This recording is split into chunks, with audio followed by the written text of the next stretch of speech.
Beaconsfield, Tasmania, April 25th, 2006, a day most Australians will forever remember. At approximately 9:30pm, an earthquake measuring 2.1 on the Richter scale triggers a rockfall at the Beaconsfield gold mine. 14 miners escaped, but 3 were still unaccounted for. Brant Webb, Todd Russell and Larry Knight.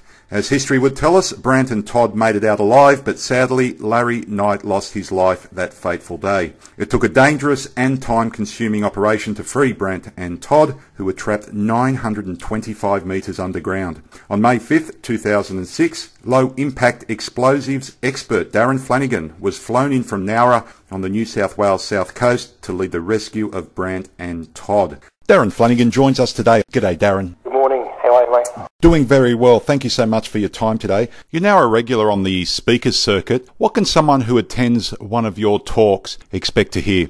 Basically, I'm going to tell people, take them on my journey, tell them my story and what it was really like down there for us rescuers. And I talk a lot about the impacts that rescue had on us after the actual rescue was over. There was quite a few guys, including myself, that had a lot of mental health issues to deal with after we got out of there. And I guess it's a message that I've got now trying to tell other men that we've got to stop putting up this bulletproof facade and pretending that these things that can happen in our lives don't affect our lives and our well-being. Because you travel I'd say the entire country now, wouldn't you, giving this message out? I do, mate. I'm basically an exclusive speaker to ICMI Speakers and Entertainers in Melbourne, and they book me out all over Australia and overseas now, David, doing this talk because I have got a really, really powerful message, and it's quite an emotional journey for me to take you on while I tell you that story. And obviously, the mental health issues become so important to me because before the accident, we'll call it an accident, I was like most men and didn't really believe in mental health and didn't think it would ever affect me, and it was a real shock to actually succumb to it after the rescue and try to deal with it as a man when you believe you can fix everything, and then it's a big shock when you discover you can't fix everything. Speaking of the word emotion, is that still there for you when you do your talks or when you speak about Beaconsfield? Because I'm guessing that you've relayed the story so many times. Mate, every time I tell the story, it's like going back there. I can hear the water dripping, I can smell it, hear the boys' voices. It's just like going back there again. So it's a part of my life that I can't escape, but doesn't matter how many times I tell the story, David, it's just like going back there again. Is there a difference between a low-impact explosives expert and an explosive expert? Very much so. There are a lot of guys in Australia that would have more experience than me with explosives in a number of areas. I was fortunate enough, if you like to call it fortunate, to be the most experienced in Australia on low-energy explosives. So my expertise was in that area, and it was a relatively new technology. It only sort of been around for about 8 years. Although that sounds like a long time, it's not really for a new technology, and I'd had more experience with it. And I also had a reputation, David, for being a perfectionist and not making mistakes, and I guess that added with it made me suitable to bring down there. Tell us about that phone call when you first heard about the mine collapse and that you were being asked to play a major role in the rescue operation. What went through your mind at this time? David, when they first called, they rang me 9 o'clock on a Sunday night that they actually found Todd and Brant alive, and to be honest with you, you're a little bit chuffed because you're thinking of all the people in Australia they could have rang, they rang me, you know. I started talking and I started to talk too much, you know. I told them there were so many things we could do now that we'd never dreamt of doing before with new technology, and basically he said to me, mate, we're going to come and get you right now. We're going to hire a jet and land it at Nowra, and we're going to pick you up at midnight. For want of a better word, Dave, I was terrified.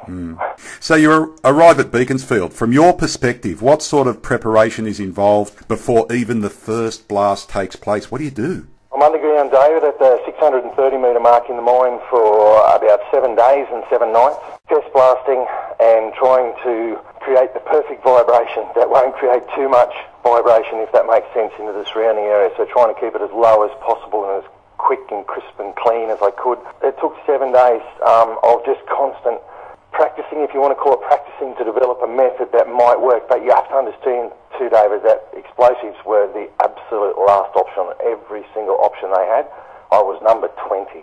A total of 70 explosions before you reached Todd and Brant. For most of us, Darren, who could never even imagine what was involved, can you help us paint a mental picture from, say, start to finish of what you professionally and also personally experienced during that time?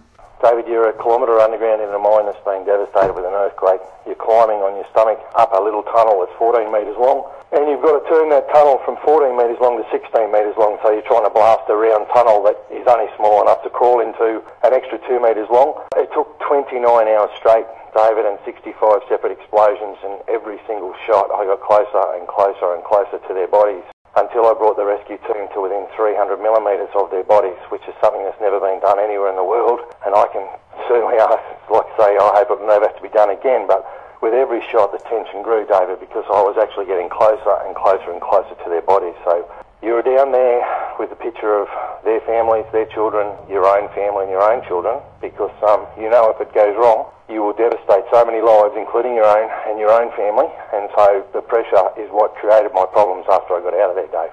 So you had a team with you whilst you were blasting, and was your safety and that team's at risk as well? David, when you're climbing up a tunnel like that and you're climbing up 14 metres and then you're trying to blast another 2 metres and you're in an area that's already cracked and broken from the earthquake, you can't support the ground above yourself.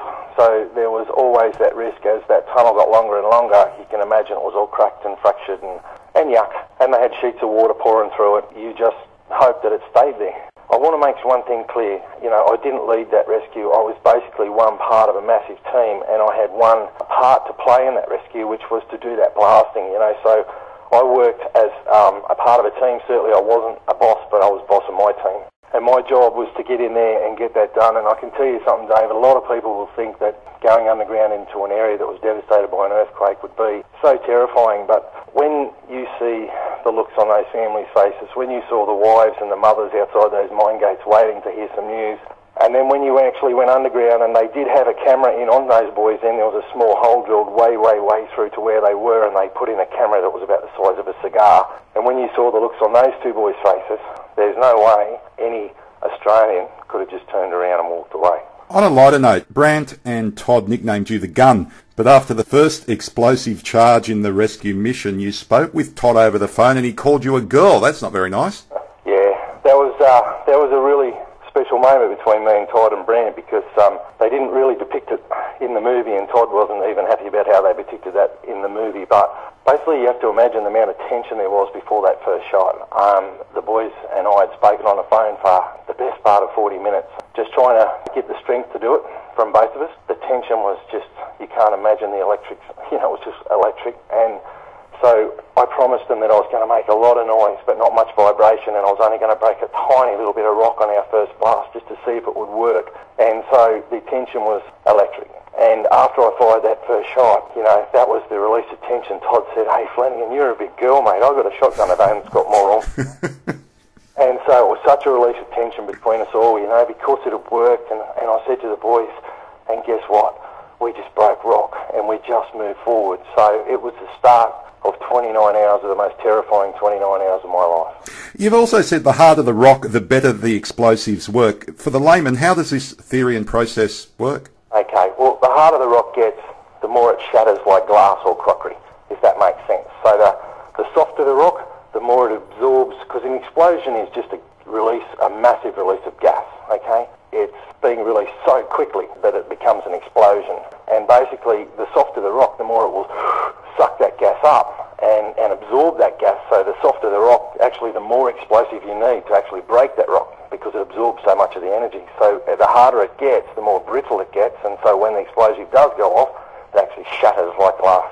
Do you still keep in touch with Brant and Todd? Yeah, well, Todd worked for me for 4.5 years after I came out of the rescue. We've become very close. I've left that company now, but he's still with that company. I was the sales manager for the East Coast of Australia for that company, and we employed him as the sales rep for Victoria and Tasmania, which wasn't a silly move. Todd took some years to transfer from an underground miner to a salesman, but he's now very, very good at what he does. And he was very close to the industry, David, and he didn't want to leave it, and he was lost to go anywhere else. And so this was an opportunity for him to stay with the industry that he loved, but not have to go underground for 12-hour shifts and work underground. Yes, he still does go underground. I took him down for his first 5 times, and each time he got stronger and stronger. and now he can visit a mine and go underground and have a look at whatever their problem is and tell them what sort of explosive he thinks they need, and then come back out, and he's quite comfortable to do that now. Speaking of the specific area of the Beaconsfield mine where the collapse occurred, what's happened with that area, say, today? What would we find if we went there? Well, Todd and I have both been back down there to have a look at his Hard Rock Hotel, as he calls it, and all that area has been blasted out because it was so destroyed that it's all been slowly blasted out and rehabilitated or stabilised, so that the rest of the mine can continue working without that area continuing to collapse and wreck the mine, basically. But unfortunately, Beaconsfield's it's had a very sketchy history. It's almost closed now. It's just about finished. It'll never be reopened, I don't think, again, because it's just not viable. It's too difficult to get the gold out of that mine. I've been speaking with Darren Flanagan today, major part of the rescue of Brant and Todd from the Beaconsfield mine back in May 2006. Darren Flanagan, thank you so much for sharing your amazing story of courage, survival and bravery.